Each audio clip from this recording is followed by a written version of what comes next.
Hi! It's been a while. I figured I've had too much time on my hands lately, and I think I found a good way to waste it.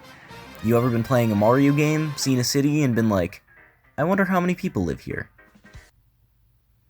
Well, you're in luck. I don't have a definitive answer to that question, but what I can do is speculate. What's the biggest city that Mario's ever seen? But before I got there, I had to make a list of every city that Mario's ever seen. Quick disclaimer, I've never played any Paper Mario. I'm sure there are some great cities in there, but all I have for this project is experience, so sorry, can't help you. If there's any other city I missed, call me out on it. Maybe I've never heard of it, maybe I forgot, who knows. By my count, I was able to come up with 32 locations that I could designate as towns, some of them tiny villages, others huge metropolitan areas. A few rules for how I picked these. Towns need to have some type of housing structure, otherwise it's just wilds. Towns that were brought in for crossovers or only appear in crossover games don't count. Even though Mario has seen Mute City in Smash and Mario Kart 8, doesn't make Mute City a Mario City. Yes, Mario has been there, but I'd rather focus strictly on towns in the Mario universe. There needs to be some evidence to show that the location is its own city and not part of another city. Not necessarily good evidence, but some. For example, I won't be counting the city in the background of Mario Kart Stadium because it doesn't have a name or any other indication that it isn't a city already on this list. Finally, some of these towns don't have official names but are still clearly unique locations. When that happens, I give them a name based on what I know about them. Don't worry, I'll still make it clear what the towns are from and why I gave them the name that I did. Since I bothered to figure all of this out, I decided that I'd rank every one of these 32 towns by what I think their population is. The ranking of the towns has absolutely nothing to do with how significant the town is to the Mario universe. No matter what game it's in or for how long, every town matters the same. The ranking is based purely on population. Let's do it. Number 32, Goomba Village. A bunch of you are probably already like, what is he talking about? To which I say that I, of course, am talking about Goomba Village, the minigame from Mario Party 9. And I think less of you for not knowing that. This is the village, this right here. 5 houses. That's it. Each house fits a lot of Goombas though. The point of this minigame is to watch all the Goombas go into houses and then figure out which house has the most, which is usually around like 30 Goombas. This makes Goomba Village the only Mario town I found to be definitively unable to escape the low triple digits. There are about 100 of these guys, so I gotta ask, who would win? The population of Goomba Village, or one silverback gorilla? Place your bets in the comments. Anyway, the point of these guys is that there are so few of them that you should have a decent feel for the town's whole population in a few seconds to win the minigame, making our quaint little village here an easy dead last.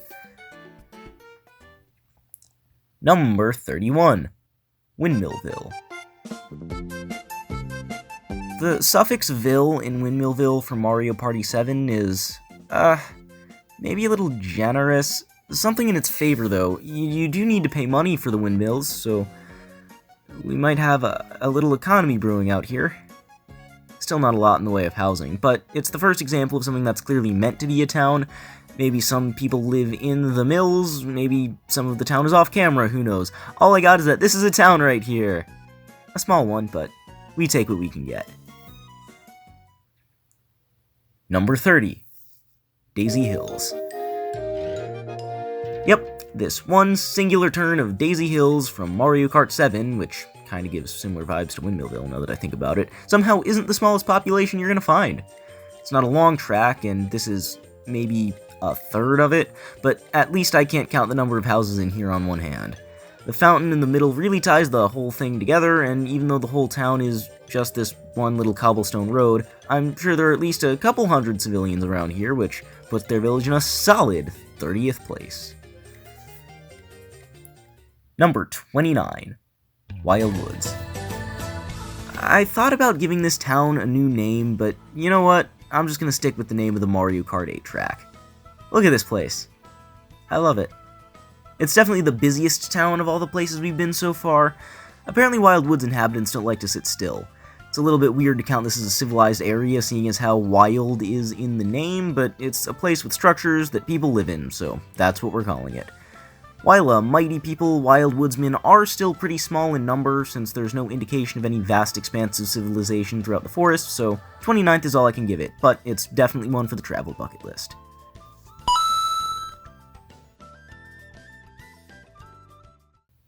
Number 28. Bonneton. Bonneton is the town that represents the Mario Odyssey Cap Kingdom. Geographically, it's one of the smallest areas in the game, and since it isn't super densely populated, I have it behind every other Odyssey kingdom on this list.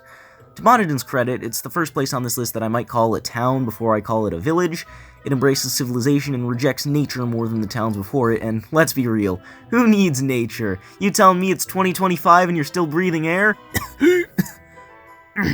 Anyway, Bonneton's not super exciting unless you love hats, I guess, and even though it's more civilized, its population still can't be that high. Number 27. Wario Mines. This is the first place that I named myself, referring to the town in the cliffs outside of Wario's Gold Mine, which debuted in Mario Kart Wii and returned in Mario Kart 8.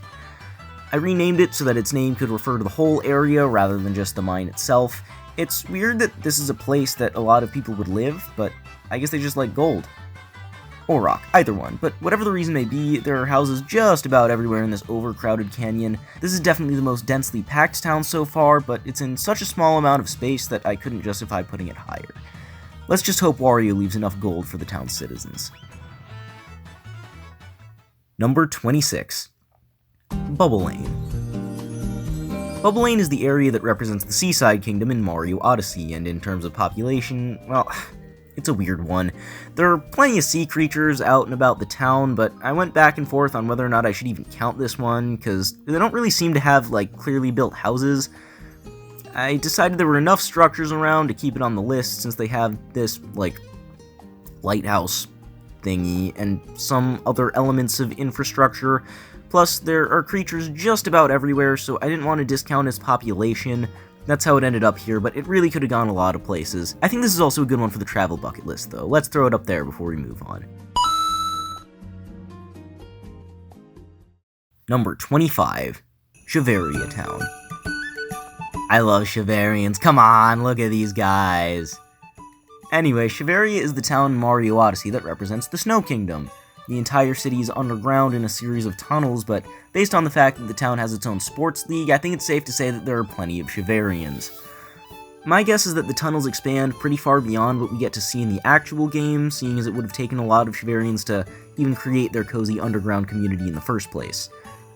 Shiveria has a much more definitive population and culture than any of the towns thus far, so I think it's my safest bet to place it in 25th in the overall population ranking. Number 24. Honey Hive Galaxy. I don't think Nintendo knows what a galaxy is, because if a galaxy has a population, you'd think it would be bigger than most cities. And yet you'd think wrong. Honey Hive Galaxy is a bee colony in the first Mario Galaxy game, and it's certainly a bigger area than most of the places I've talked about. You could argue that it's a galaxy and not a town, so it shouldn't be here, but it's an area inhabited by beings civilized enough to have governmental structure, and there aren't any city limits, so I don't know what you want from me. Either way, it's not the biggest town out there, so the search continues. Number 23. Lake Lamode. Lake Lamode represents the Lake Kingdom in Mario Odyssey. I figured it's the biggest city so far since it's made up of multiple buildings and tunnel systems, but unlike Shiveria, it's outdoors in an open area, meaning there's a little more space for these mermaid thingies to live and raise families and pursue hobbies or whatever else someone might do if they live in a place. All that said, the citizens of Lake Lamode don't seem to be too into infrastructure, seeing as a decent portion of it's crumbling and all of it's old. Amongst the places to live, this certainly ranks as one of them. Moving on. Number 22. Peronza. The official name for the area in Mario Odyssey is Mount Volbono, but since the town square is Peronza Plaza, I figured Peronza was probably the town's name. I have Peronza above the aforementioned kingdoms for two reasons. Number one, it's much more expansive than the others, and number two, the whole beginning area is very densely packed buildings that could house a bunch of these fork fellas without much of a problem. Also, maybe it's just me, but I feel like these guys are absolutely everywhere. Yeah, the other kingdom citizens are out and about and whatnot, but it feels like you can't toss a fireball around here without hitting one of these dudes eventually. Number 21. Tycoon Town. Tycoon Town, a game board from Mario Party 8, is probably the city I've spent the most time in any of these in my long experience in the Super Mario realm. Off the bat, it's clear why this place is above the others I've mentioned: tall buildings, densely packed, and in an area that extends reasonably far, but here's the problem. It's a resort town. There are hotels everywhere around here, sort of the point of the board, which makes it seem like a place that less people live and more people visit. Even though it's a much more legit city than a lot of the others here, it probably wouldn't have much of a residential population, so 21 is all it's gonna get. Number 20. Lunar Colony. I mean, when you think about it, why would anyone want to live on the moon? Well, enough people do to make this whole Lunar Colony a battle course from Mario Kart 8 Deluxe. While it's one of the biggest battle courses in the game, the colony itself isn't much. It's cool and futuristic, but there are only so many buildings around here. Outside of the area is just rock, and even within it there's plenty of unused space. I guess people don't want to live in a place where there's no food. Or air. It's a civilization on the moon though, so I gotta add it to the travel bucket list. Number 19. Tostarena. I'm sorry if you're sick of Mario Odyssey Kingdoms, this is the last one for a while, I promise. Tostarena's city is the most city of any of the Odyssey Kingdoms. So far, yeah, you're still thinking of that last one, we'll get there, I promise, let's just focus on number 19 for now. Cultural appropriation or no, Tostarena is home to colorful structures and civilians alike, and while the populated portion of the kingdom only takes up so much space, the vast expanse of land outwards from the town isn't, like, entirely devoid of life. Either way, Tostarena is a kingdom of rich culture and comparatively tall buildings, leaving it a few slots behind the halfway mark. Number 18. Peach's Mushroom, Castletown. Yep. Castletown. I could not for the life of me figure out what this place is called, but to sum it up, it's the area right outside Peach's castle. Do people live here? Depends who you ask. In games like Super Mario 64, houses are few and far between, but since we're looking for cities with high populations, I went with the most populated I think I've ever seen it, which is in Mario Kart Wii's Mario Circuit. Yeah, it's still kind of villagey, but if you count that, and also Galaxy's Star Festival, and also all the toads out and about in Odyssey, Castle Place amounts to a decent chunk of the Mushroom Kingdom's population, so we're gonna go with that. Number 17. Daisy Pier. I, of course, am referring to the town that surrounds Daisy Circuit in Mario Kart Wii, and again in 8 Deluxe. While it's never been given a name, I think it's gotta be its own place, because 1, there are only so many lighthouses in the Mario world, and 2, I couldn't think of another city that would have a statue of Daisy in the middle, so Daisy Pier's defining characteristics are unique amongst other locations. In terms of the ranking, I think it's pretty simple, got a decent amount of housing out here, but nothing too crazy, no huge buildings or anything, and not much reason to believe it extends far beyond the track. This is just barely a bottom half town. Number 16. Faire City. Faire City is the name I have given to the area surrounding the Mario Party 6 game board, Faire Square. The square itself is a little small and surrounded by medium-sized buildings, but it's worth noting that there is a clear presence of some ill-defined buildings in the background. That means that we're dealing with a solid area here, and if the rest of the town is anything like the square, there's gonna be plenty of people around. Just make sure nobody scams you. It's kind of a thing around here. Good start to the top half, but there's still plenty to explore, so the search continues. Number 15. Peach Beach. Peach Beach was introduced in Mario Kart Double Dash on the GameCube, and I think its reappearance in Mario Kart World was pretty impactful for where I ended up putting it on this list. World gave us the opportunity to explore the whole city, and that means we get to see more of its population than we have most of the other cities on here. A lot of the lower spots went to cities that seem limited to smaller areas, which Peach Beach used to be, but exploring it in free roam gives it extra depth above its competitors. Instead of a background, Peach Beach is its own city with marketplaces and civilians building its case in the population battle. That said, there's still more to come, so we keep searching. Number 14. Toad Harbor. I think Toad Harbor is the first town on this ranking that I would naturally call a city. Often likened to San Francisco, Toad Harbor is a port town around a racetrack from Mario Kart 8. Since the track runs almost all the way through the city, it doesn't have the same lack of depth problem as places like Daisy Pier, but that does go both ways. Since there doesn't seem to be much mainland outside the race course, I have to assume that this is all Toad Harbor is. It's a beautiful city, and like Peach Beach, it has its own marketplace, but it's still too small to be considered a major metropolitan area. Number 13. Salty Salty City.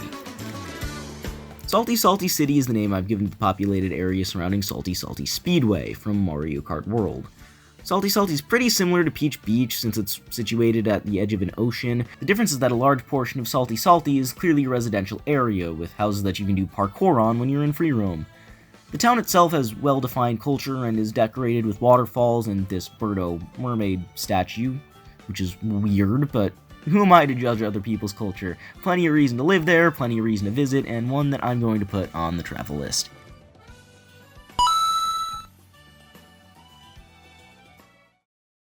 Number 12. Shy Guy City.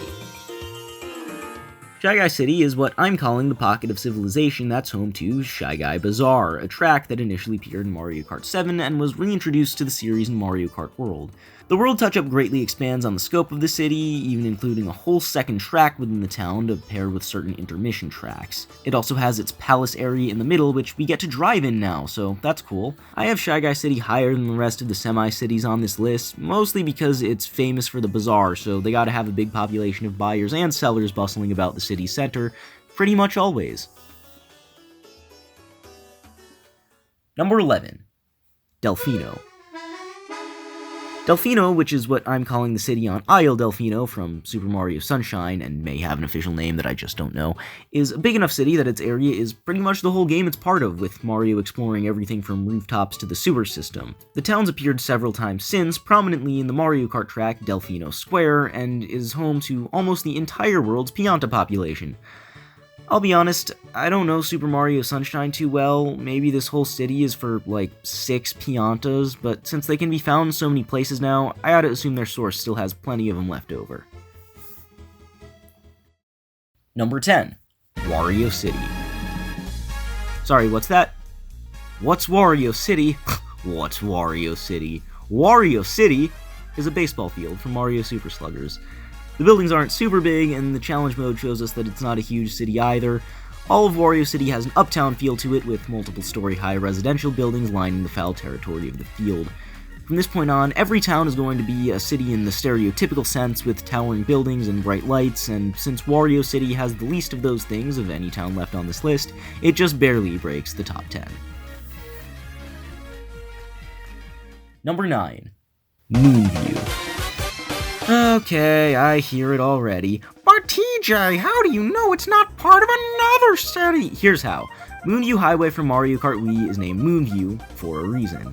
Yeah, because you can see the moon from it. But you can't always. You can't always, now can you? Because there's a daytime, huh? Plus, the city itself is moon-themed. See the mushroom moon, the musical sign? See that? This highway is named after the neighboring moon-themed city, therefore it passes through the city of Moonview. Anyway, for the ranking, it just feels like a slight step up from Wario since the buildings are tall, sure, but there's barely any city here. Its central road only passes through it for like 30 seconds, so there you go. Moonview. Number 8. Rainbow City. Rainbow City is the city below N64 Rainbow Road, specifically in Mario Kart 8 Deluxe. The city sprawls out pretty far away from the lit-up Eiffel Tower-like structure in the center, but it does go back to the shorter buildings we've seen from smaller cities. Also, the Mario Kart Racing Wiki says that Rainbow City is home to the headquarters of some of the companies that advertise around the tracks in the game. I have found no evidence for this, but it would be a point in favor of the city's magnitude. Either way, pretty much just the surface area alone brings this one to the top 10. Number 7. Electrodrome. Okay, this is another iffy one. I still haven't fully convinced myself that Electrodrome from Mario Kart 8 is its own city either, but the Mario Kart Racing Wiki, which I only 40% believe, refers to the track's setting as a disco-themed city, and no other full city here is disco-themed. The buildings are tall, and there's clearly a good nightlife culture going around, but outside of this one area, none of the buildings seem super based in disco or music, meaning that the city, if indeed disco-themed, can't exist too far beyond what the eye can see. Big city, but there are bigger. Number 6. Neon Heights. Neon Heights is a board from Mario Party 7, and the board's whole shtick is to be city-themed. It has a few tall buildings, a spaceship, and even apparently enough people to foster its own baseball team. Most of the boards in Mario Party 7 are based on real places, and I'm torn on what city Neon Heights is supposed to take after. The little acting minigame makes me want to say Los Angeles, the spaceship makes me think Houston, and the general big city vibes are giving New York, but either way it's supposed to be legit as city areas go, so Neon Heights falls just short of the top 5. Number 5. Toad City. Oh, I can't just make up a city, can I? Well, what if I told you? I didn't. Boom. Toad City. Toad City is the area surrounding the Mario Kart 8 remake of Toad's Turnpike. The city has a long skyline that we get the benefit of being able to see from a distance, so concerns that the city limits are restrictive don't have much merit. The buildings aren't huge, but this place is building upon building as far as the eye can see. Toad's got a solid city going on here, and yeah, because it's Toad, I gotta add it to the travel list.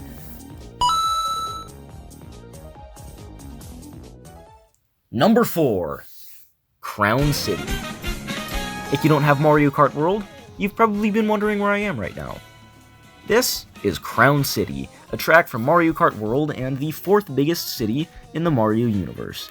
A quick drive around here gives us the first real full look that we've gotten of a big city, extending from skyscrapers to this suburban area on the city's edge. No question of how far it goes, no wondering what happens anywhere. This is a full city we got, and even if it's not the most fun track in the game, it's fully unique in its scope and atmosphere. Look at that Crown City skyline. Glorious. Number 3. Mushroom City. Mushroom City from Mario Kart Double Dash was Nintendo's first real attempt at a metropolitan area in a Mario game, and it fits the bill about as well as it could have back in 2003. The track is fully enveloped in the city around it, and the traffic and buses and buildings all support the city's typical big city vibes. Even though we can't see much beyond the track, Mushroom City really knows how to give it that illusion of expansiveness.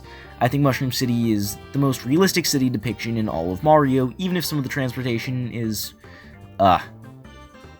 whimsical. Number 2. New Donk City. Ah, that elusive final Odyssey kingdom. New Donk City has pretty similar vibes to Mushroom City, but it's more fully fleshed out since the Switch can capture a full city better than the GameCube could. The main area of New Donk is seemingly a little bit bigger than Crown, and since the rest of the Metro Kingdom is out there, we don't entirely know what the New Donk City limit is. The city could stop at the edge here or extend all the way to the bigger city in the distance. I think it's more likely that New Donk does have a limit not far from where Mario can explore, but it's still the most city that we get to see out of any of the cities on this list. Number 1. Neo Bowser City. Neo Bowser City is a track from Mario Kart 7. We've got electric billboards, we got flying traffic, we got futuristically tall buildings. Neo Bowser is an absolute behemoth of a town, and it's why I have it at the top of the list. Seriously, who knows where this thing ends? Nintendo went full out Coruscant from Star Wars with this full world of futuristic city. Since it's a Mario Kart track, we can't see much past the out of bounds area, but I think we can see enough for me to say that Neo Bowser City is the Mario universe's biggest. Thank you all for watching. If you want to see more TJ Toad 40 content, drop a like and let me know how you would have ranked the cities differently. Please guys, I need validation from strangers on the internet. There are a few old videos that I want to redo since some new games came out, but if there's anything you want to see, I'm always happy to take suggestions. Thanks again, I'll see you all next time.